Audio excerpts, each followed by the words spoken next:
Good evening. Asian wealth market अपडेटमध्ये आपलं स्वागत आहे. जसं आज आपण बघितलं का मार्केट बीएससी सेन्सेक्स जे आहे 750 पॉईंटने खाली आलेलं आहे.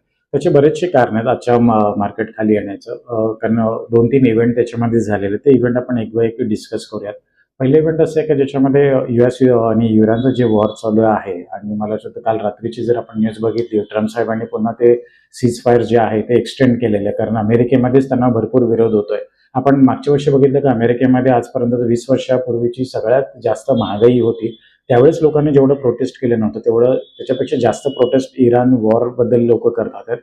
आणि त्यांचं असं मत आहे का आपण ह्या वॉरमध्ये अननेसेसरी जातोय आणि अननेसेसरी आपलं नुकसान करून घेतो. तर ते जे काही प्रोटेस्ट होत आहे किंवा जे काही इम्पिचमेंट व्हायची भीती जी आहे, की आता मिड टर्म इलेक्शन येऊ पाहतात नोव्हेंबरमध्ये US मध्ये, तर मला स्वतः ट्रम्प साहेब जे ते कंटिन्युअस एक्सटेंड करायचा प्रयत्न करतात, सेम टाइम ते प्रेशर टॅक्टिक्स पण यूज करतात. कारण अमेरिकेचे जवळजवळ तिथे 4,000 सैनिक त्यांनी तिथे आखाती देशांमध्ये आहे. दुसरी गोष्ट म्हणजे आपण बघतोय का क्रूड ऑइल, जसं ट्रम्प साहेबांचे न्यूज आहे तसंच क्रूड ऑइल पण वरती गेलं का मार्केट त्याला निगेटिव्हली रिॲक्ट करते. तिसरी गोष्ट म्हणजे जे मोदीजने जे काही इंडियाचं FY27चं जे काही GDP फोरकास्ट केलं तर 6.8 to 6% केलेलं आहे. आणि त्या रिपोर्टमध्ये जसं म्हणतात ते काही येणाऱ्या वर्षभरामध्ये कन्झम्पशन झालं, इंडस्ट्रियल स्लो डाऊन वगैरे आहे, त्याच्यामध्ये थोडंसं स्लो येऊ शकतं, 6.8% to 6%. मग त्याच्यामुळे त्याच्याशी ज्या रिलेटेड कंपनीज वगैरे आहेत, मग त्यांच्यामध्ये पण तो स्लो डाऊन येऊ शकतो. आणि मग त्याच्यामुळे ह्या गोष्टीला जर मार्केट नेहमी ग्रोथला रिवॉर्ड करतं आणि जर ग्रोथ नसेल तर मार्केट त्याला पनिश करतं.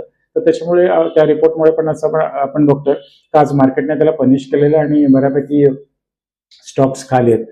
इक्विटी IT जे स्टॉक्स वगैरे आहेत त्याच्यामध्ये जर तुम्ही बघता, त्याच्यामध्ये बऱ्यापैकी सेल ऑफ आलेले आहेत.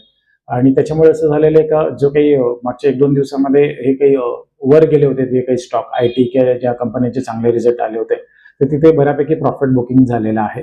आणि ह्या सगळ्या गोष्टींवर आपण नजर ठेवूयात आणि उद्या पुन्हा बघूयात मार्केट अपडेट. धन्यवाद.